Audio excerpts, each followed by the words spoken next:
I was able to just reclaim this part of myself that I'd sort of put to the side or forgotten about or lost, and come to the realization that I don't need anyone's permission to have that part.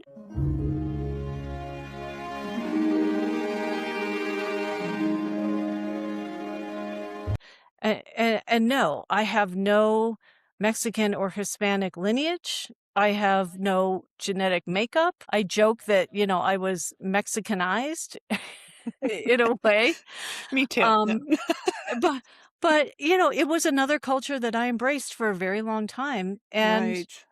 I don't wanna let that go. It developed an aspect or side of myself that I was surprised to rediscover and happy to. No kidding. I can imagine because, yeah, that's kind of something in a way you gave away.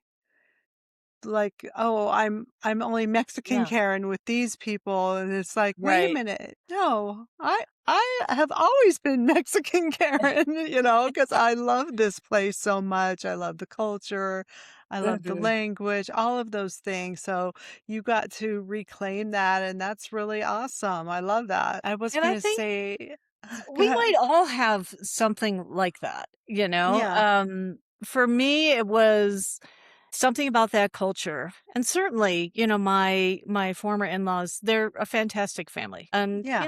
my daughter was just down there with her cousins and hanging out. There's still a lot of connection.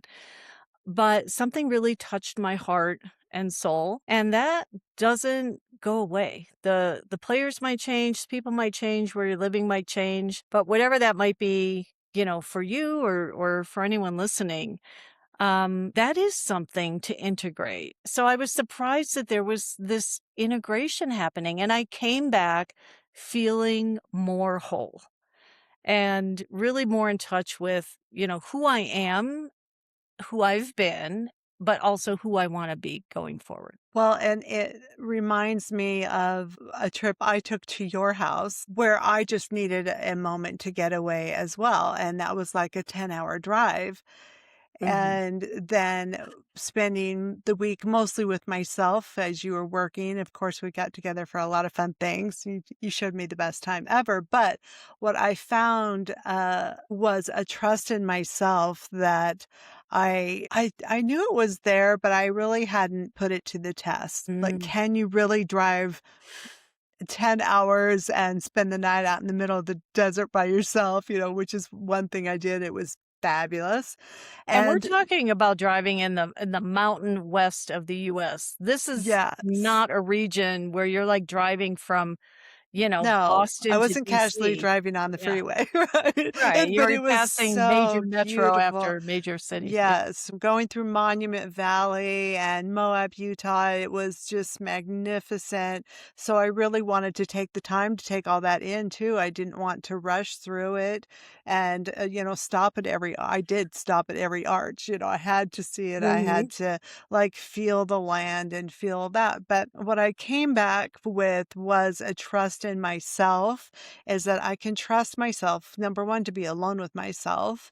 I Mhm. hadn't been alone with myself in so long, and sometimes I think of myself as alone a lot because of being an empty nester and, uh, I feel like I'm alone a lot, but really, I keep myself pretty darn occupied to where I'm not alone with my thoughts a lot or, like, alone with my decisions. That was one thing that I walked away loving. It's like, yes, I can make decisions, and I do make decisions. I make snap decisions and, learn to trust in them, and whether they're right or wrong, I'm going to learn what this decision has cost me. So, I think that that's what solo retreating can do also, and I kind of hear that in you, is that you were rediscovering that trust in yourself, that Yep. you obviously didn't make any big changes when you came home, so I'm thinking that you realized that you had made some good decisions for yourself. I would say, solo retreating can be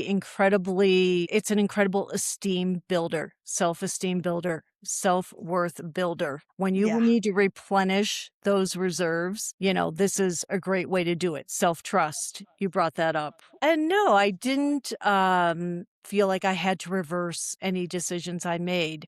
But I definitely got clarity on the boundaries that I wanted and needed in place.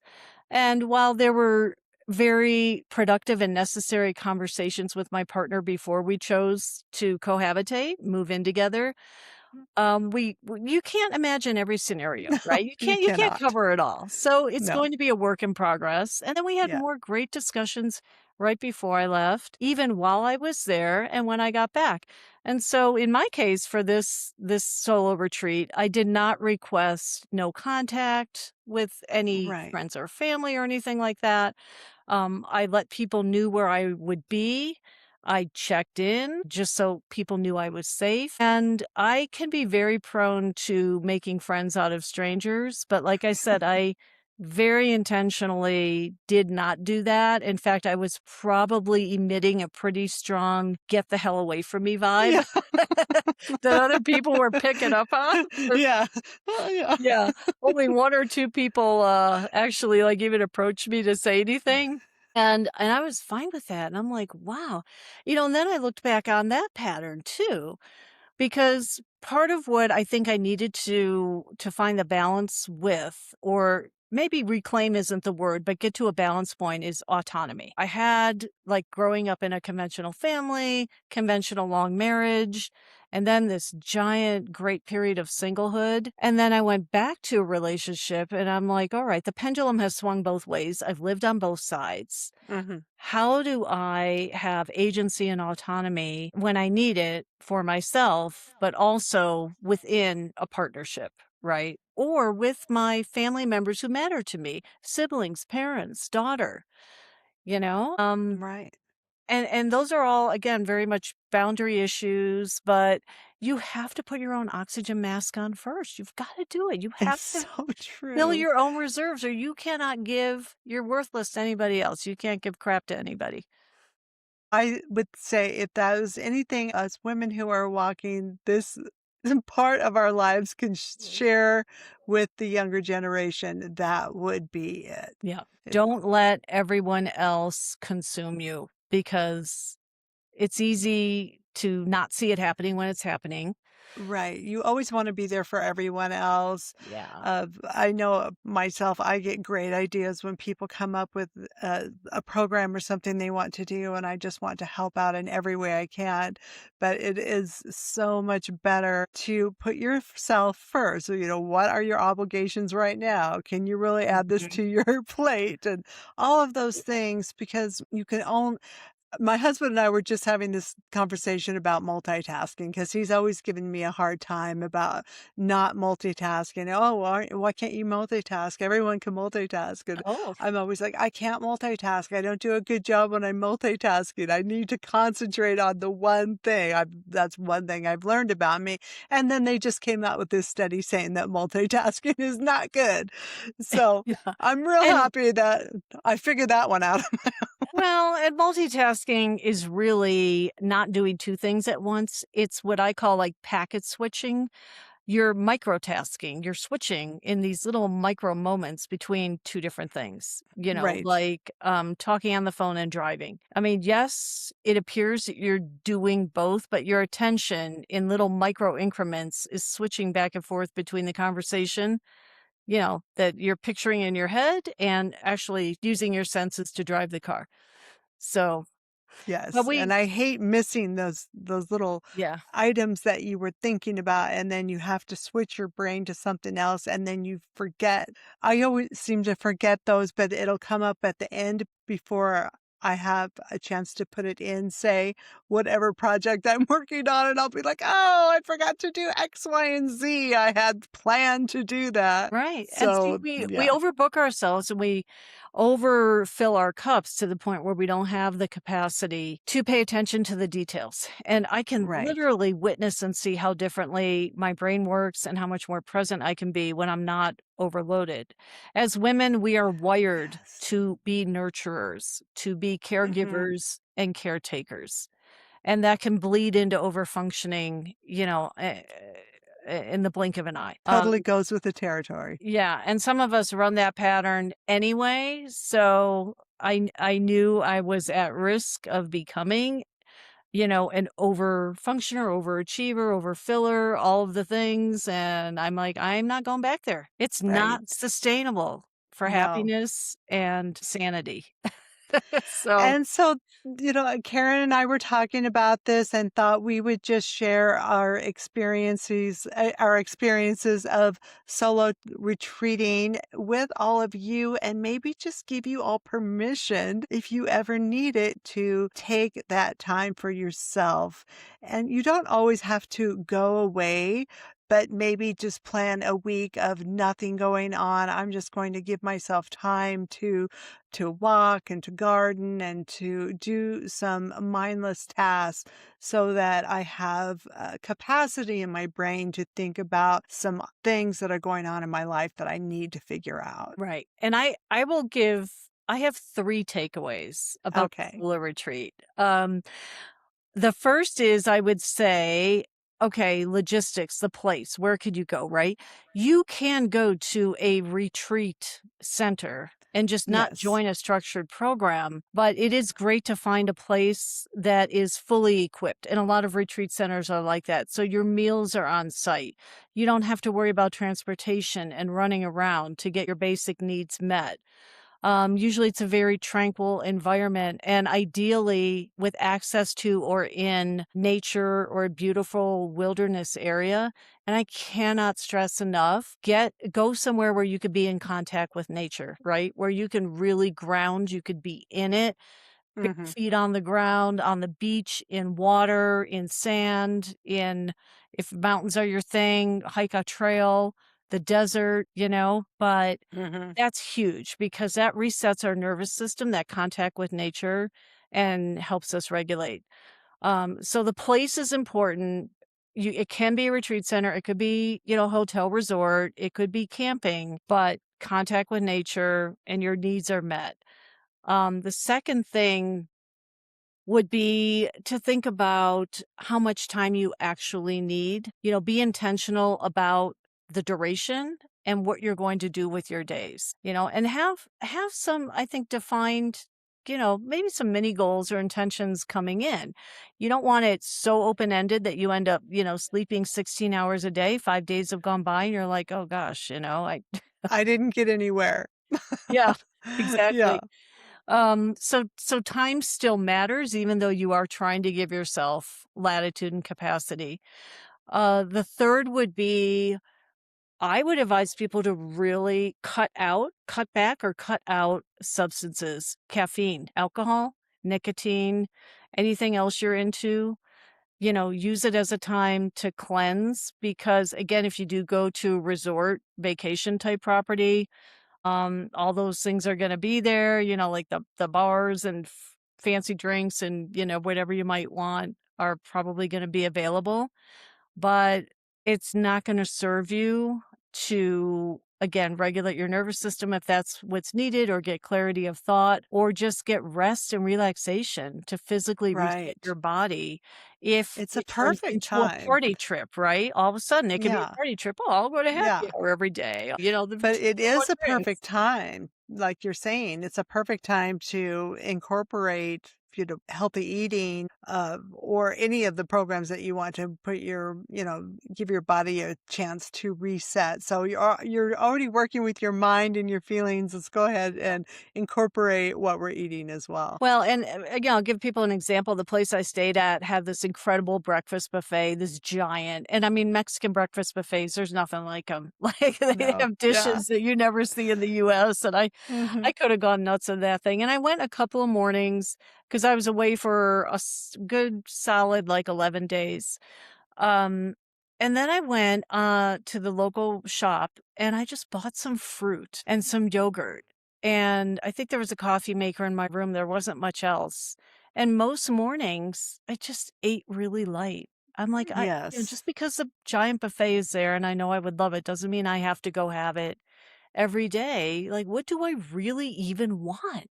I had to ask Right. myself, am I on a daily basis asking my body, my being, what it actually feels like eating or doing. Do I really feel like I need another hour of sleep? Can I give myself that? Do I just want to have a yogurt this morning? Or am I really hungry? And yeah, that buffet is going to fill me up and give me the energy for the day. So, when you have that capacity in that space, you could start to ask yourself what you're really craving and needing and be spontaneous and go do that for yourself. Yeah. Well, what is my body really feeling like right now? Really wanting? Yeah. Instead of just kind of going with the flow like you always do. Or You have just the running the time program. to Yeah. think about it. I guess mostly it would be to not be afraid. It's Mm. especially if you're with people 24/7 and you think it might be selfish maybe to take time. And another thing is if you just feel depleted, like I can't go through another argument. I can't go through another project like this one. Yeah. I'm not thinking like myself. I'm not who I want to be right now. And, why am I here? All these things. I don't mean why am I here on this earth, but Right, why right. am I here in this space right now that is not Mhm. fulfilling me? It should. I have my home. I have all of my creature comforts, but I am not feeling satisfied and I am dissatisfied. I would say those are some of the reasons that would be a big old sign saying it's time for you to take time for you and figure out answers to those questions, or at least get you on a path to those answers uh, Yeah. because those answers can take forever and years to come, but at least you're taking the time. So what I've always found when I come back from these solo retreats is that I have boundaries now. I say, okay, I don't want to do this anymore, this anymore. Yeah. We've tried all that, or not even I have tried all this. Uh, and it hasn't gotten me to where I want to be. So I'm going to do 180, take a different path. Uh, and it is the time that I took on those solo retreats that gave me answers to finding my answers. Yeah, That's what it or was. set you up for success. Yes. Yeah. Right. Yeah. Right. I One other tip is use your tools. Bring your self-help, personal growth, whatever is in your sandbox or your toolbox, the Mhm. things that work for you, like, don't forget them because if you are stressed, dysregulated, at a breaking point before you go on a solo retreat, it's very easy for the brain to get into fight or flight mode. Mhm. So, if one modality that works for you is journaling or meditation or breath work, or again, maybe you want to get back to like walking, running, some movement pattern, yoga, that brings you joy and makes your body feel good. Take those things with you and do them on your solo retreat. And again, you don't have to Absolutely. like hold yourself to some impossible schedule of you're going to do 12 things a day because that's going to put Right. you right back into overwhelm. But Well, bring the and that tools, may the s tools. so sorry, Karen.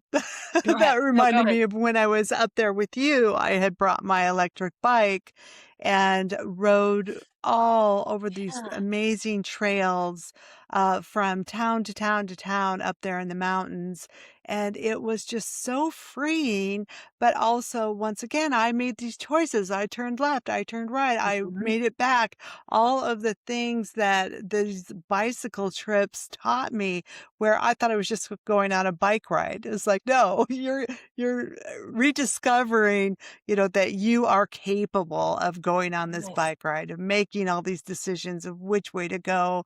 So yes, I would encourage activity as well. Absolutely. It teaches you a Yeah. lot. The more you learn about the self, hopefully, or about yourself, hopefully the better you get. And a lot of Yes. life is not wishing it was easier. It's setting yourself up to be better, to have more capacity, more resilience, more wisdom. So when the challenges come, we can be responsible. I keep coming back to in my head, and I didn't make this up. I didn't say it the first time. Someone did. Responsibility is the ability to respond. So, I Yes. know when I'm getting to a point where I don't have the ability to respond, that there's too much, and I have now let I have taken my oxygen mask off or I never put it on. The well is empty and I got to go refill. Right. When I know I can't trust what I'm about to say, it's like, okay, Yeah. let's time out. I need to recalibrate and find Yeah. Kelly again, figure out that and get back on that even keel that I want to be on. Yeah. I think the point Oh, that flew yeah. into my head, flew out, now it's back, is you will probably want to go somewhere that is not your home if you're going to solo retreat. Um, because home is distracting. So even if you live with other people and they all leave and you can be home alone, it's still not the same as Mm-mm. putting yourself in an environment where all of the normal, procrastination, distractions don't exist at all. There's nothing you could get sidetracked into. You are working with maybe a suitcase full of stuff. You have limited options. You don't have to make as many choices. Right? Now, that could be the home of a friend. It could be someone's second home. Like we said, it could be resort environment or an actual dedicated retreat place, but it's probably not going to be your primary residence. So keep that in mind. I like that. I like it. I was talking that you can do it from home, but it's so nice when you can take yourself out of that familiar environment and put yourself in another environment. You really get to Yeah. concentrate on yourself. You will often have to shift your physical space to shift your mental and emotional spaces as well. What do you think the or your goal is of a solo retreat? Is it just a blissful retreat experience, or did something else pan out for you that was your goal? In my case, the goal was not a blissful retreat experience. It wasn't nirvana, so to speak. Yeah. Um, it was a little bit of escape. It was definitely space and time to myself. And it was replenishment for sure, that re-nurturing of self. So Yes. now that doesn't mean that you can't experience bliss and moments of joy. In fact, I did a couple of things that really surprised me on this I was retreat. just gonna ask you, was there something that surprised you about being alone? Well, what surprised me was more what I did, what I like, who, the Karen that showed up when she was by herself and didn't know a soul. Okay. And one time it was that there was this incredible Caribbean Latin salsa music band playing at one of the restaurants at this place that I was at. And I am passionate about Latin dance. I love it. I've been doing it for years. Used to be a part-time Zumba instructor. I got out there and danced by myself. And I'm like, I don't give a Awesome. shit. I don't Yeah. care who's watching, what they think. And a couple people were like, oh, darn girl, like you're not bad. I didn't try to recruit a partner because most Latin dancing, you really want to dance at a partner. And I wasn't the only one out there. Oh, There were like families and there were some kids like flipping themselves around the dance floor going nuts. So yeah, I danced like I didn't care if anyone was watching and with the joy of a child. and how long Um, has it been since you've done that? Solo, like maybe Or just never. ju Way too long. Oh, yes. Is it Today I went solo in to public? Probably never. today I went to, my first class at the gym. And in a long time, I just joined this gym. So I Okay. went to the first class and I have been whining about dancing and singing for probably 3 years.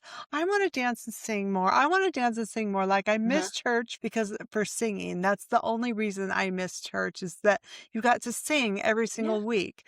But, even after all these years of not being in church, I'm like, that's a thing. So, in class this morning, she starts out with dancing, and I'm just like I was just got this big smile on my face because I'm like, Uh-huh. "Oh my gosh, this is exactly what I had been wanting." And Right. here, I stepped out and went to this class instead of just going to the gym and doing your own thing. And here I am dancing. Well, what do you know? I just got the biggest kick out of that. And it's just so great when you have unexpected things like that happen that you were just talking about. You probably didn't think that morning when you got up that you were going to be salsing on the dance floor that night. By myself, probably looking like a crazy lady and not caring. Yeah. And and so back to your point about fear, there will be those moments if you're at any in any walk of life, right? But especially if Yeah. you're on a solo retreat, there's going to be a moment where you're like, wow, everything in my psyche and my being is calling me to go do this thing that brings me joy, but I'm a little afraid of what it's going to look like. Like there's people around, or I haven't done it Mhm. in forever, or whatnot. And I had that moment where I'm like, I could just sit here and enjoy the music at my Tap table your after foot. dinner. Yeah. Or I could go and just dance and do because I Yeah. know how happy it makes me. And I'm like, screw it, I'm going. I love it. The second thing was, so I'm sure, my hair looks all nice on this podcast, but in humid environments in the tropics, it is literally a hot mess and super frizzy and crazy, and I could not do anything to tame it. When I went to this Cancun area for this retreat, I forgot to bring any curly hair products. I just wasn't thinking about it. It wasn't a priority. I get down there and I'm like, oh my gosh, like I don't know what to do here. And I had always wanted to try fully like having box braids done on my hair. I wanted to always have it like, Caribbean braids. Yeah. And there was someone at the resort doing it. And I thought about it and I looked at pictures and I'm like, maybe I just do, half my head or the crown of the head, whatever. And I said, just do the whole thing. Just do it. And she did. And I had like 36 little teeny braids and I looked really weird and I wasn't used to looking at myself like that. I'm like, oh my God, it's really tight and it kind of hurt, but the liberation was incredible. I'm like, I don't have to think about my Right. hair for the rest of Right. the time The here. rest of yes, it's done. It's up, Done. it's It's back, it's done. out of my face. It's done, and yeah, I could, Yes. like, rip it out the next day if I really hate it, but I'm like, "No." When I'm if Yeah. I don't we get to a point in our lives, we get to an age, certainly, where it's like, if you don't do it soon, you're not gonna have the chance to do it, so you might as well go for it. So true. I did the Yeah. same thing when I was in Mexico, uh, and I just had him pull the front back, and it was just so nice the whole rest of the week to not worry about my hair. Yeah. So I totally get that experience. It's a Yeah, good one. especially getting in and out of water, pool, Right. ocean, Yeah. wow. Yeah, So especially if you're dealing with curly hair. And Karen, I was also wanting you to maybe elaborate on if someone has been thinking about this, it's been on their mind, and they've just been coming up with excuse after excuse on why not to do it. Maybe you can come up with some excuses for them as to why they should do it. Well, I think the number one piece of advice I would have is don't wait until you feel at the breaking point where you have Mm, no other option but to escape. You don't want to get to that point. So if you've been mm, feeling called to go away by yourself and maybe you've never done it, it could definitely be scary. Maybe you're concerned about being judged. Maybe you're concerned about having or how a partner or a spouse or family members will react. Start making a plan. What I would say is if you just get into even small action, like investigating places to go, looking at actual prices and flights and schedules, you're going to get excited enough and build some momentum that will get you over the hump of your resistance, meaning you will have enough excitement to go have maybe what might feel like an uncomfortable or difficult conversation that you might need to have. right. Or you'll Yeah. get over the hump and the resistance to spending the money or spending the time. And I'm not proud in saying that I literally felt like pushed to the edge where it wasn't an option. I had to do something or I was going to maybe make a bad decision, or flip Right. out or Yeah. y- you know get into, losing my shit or arguing or whatever. I didn't want to be that person. I didn't want to get to that No. point. So And I recognized the signs and I got into action. And when I got into that action of researching, well, what's even possible? That excitement did build. I'm like, oh, I could go to this place for only like so many, dollars per week. And that's right. doable. It's available. Now I'm excited. Now I have the motivation to go put the rest of this plan in place. And I find that that's when the universe seems to rise up to meet you too.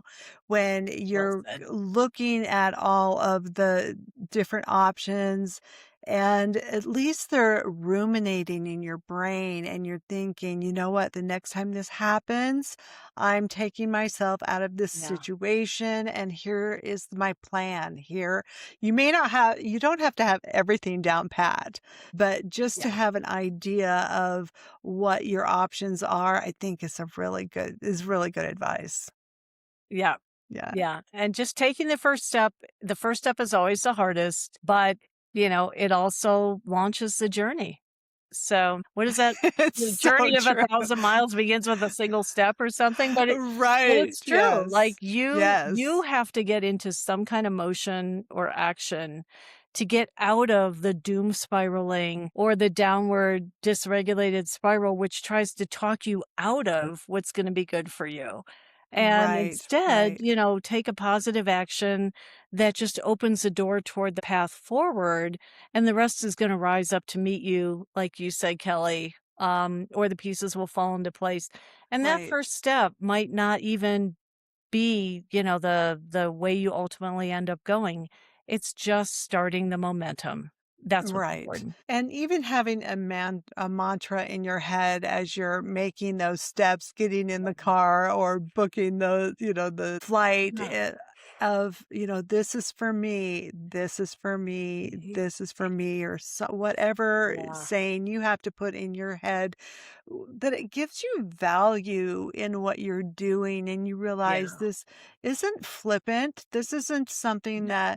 that isn't I'm just doing because I'm selfish or something. This is something that is going to make me a better person and make me happier with myself. So Yeah. just remembering that how much that is for yourself, I think is really Right. important.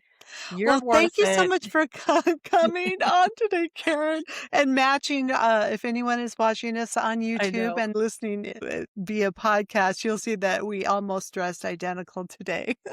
Yeah. With no pre-planning whatsoever.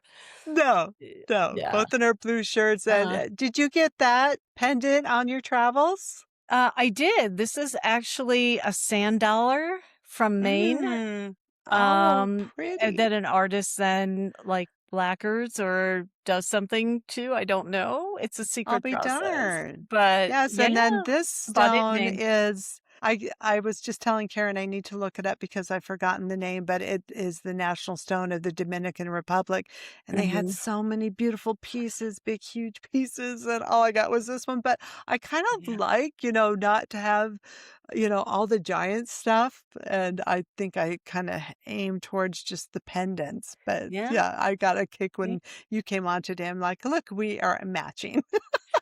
We are channeling some ocean vibes here, I think, for That's sure. right. Everyone needs to go. It's that time of year, right? Oh, for sure. But thank you so much for having me back. It's been a delight. Thank you. It was so nice to Yeah. have you and to see you and to talk to you again. I'm sure everyone will get a lot out of our conversation. Okay, and everyone, please remember to keep retreating, keep exploring, and we will see you on the next adventure. Bye bye.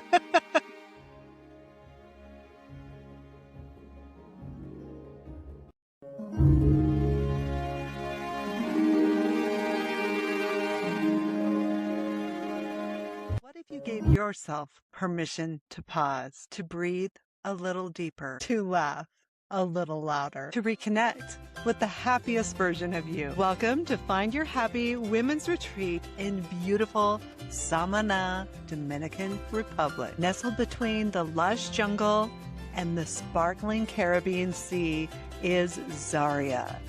so much more than a typical retreat center. It's a place to slow down, soak it all in, and on this retreat, you will remember what lights you up. Joining you on this unforgettable journey is Frances Starr Graham, Adrienne Aries, and me, Kelly Morgan Murley. Together, we have created a week filled with connection, inspiration, adventure, and most importantly, plenty of fun. You'll savor fresh local food made by our private chef. We will relax by the infinity pool on the mountaintop overlooking the beautiful Caribbean Sea. We will enjoy meaningful conversations led by Frances and Adrienne and connect with incredible women who may have arrived as strangers but oftentimes leave as lifelong friends. Waterfall, beach, zipline, all included.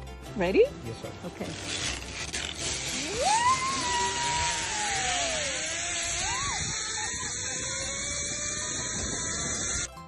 And you can even add whale watching and horseback riding if you so choose. And because this is Bucket List Retreat, we are also adding a little adventure. Think hidden beaches, tropical waterfalls, ocean excursions, absolutely beautiful, breathtaking green scenery, and moments that will remind you how amazing life can be. We will gather for powerful ceremonies, reflection, and personal growth, and those beautiful conversations that only seem to happen when you are far from home and fully present. This isn't about becoming something new. It is about reconnecting the joy, the confidence, and the happiness that already resides within you. Ladies, if your soul has been craving connection, adventure, rest, and a little bit of magic, we would love for you to join us. Find your happy women's retreat, Samana, Dominican Republic. Your seat is waiting. See you soon.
I love you, Gaga.